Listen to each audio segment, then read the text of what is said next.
வணக்கம் எல்லாத்துக்கும். அங்கே ஒருத்தன் நைஸாக சிரிக்கிறான் பார். இன்னைக்கு என்ன வைப் பண்ணலான்னு யோசிச்சுக்கிட்டே இருந்தேன். திடீர்னு ஒரு பாட்டு சிக்கிச்சு. அந்த ராகம் எப்படின்னா, ராகம் ஸ்ருதி இதை பார்த்து நம்ம பாட போகிறதில்ல, நம்ம பாடுறது தான் ஸ்ருதி, ராகம், தாளம் எல்லாம்.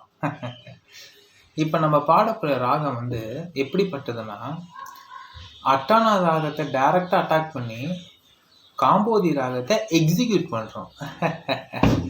இப்போ பாடுறேன், எப்படின்னு பாருங்க.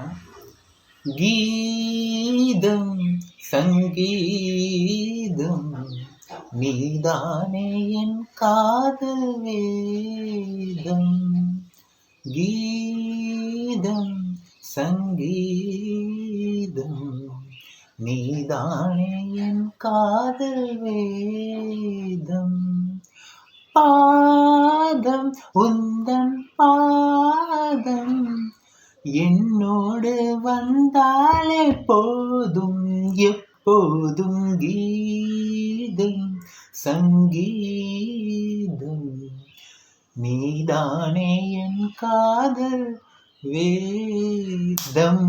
வாசமான முல்லையோ வானவில்லின் பிள்ளையோ, பூவில் நெய்த சேலையோ நடந்து வந்த சோலையோ, ஆகாயம் ரெண்டாக நான் கண்டு நின்றேன், ஆகாயம் ரெண்டாக மண் மீது கண்டேன், காணாத கோலங்கள் என்றேன்.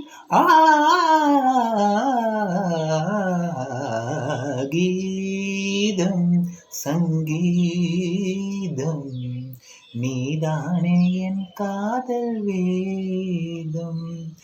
பாதம் உந்தன் பாதம் என்னோடு வந்தாலே போதும், எப்போதும் கீதம் சங்கீதம் நீதானே என் காதல் வேதம்.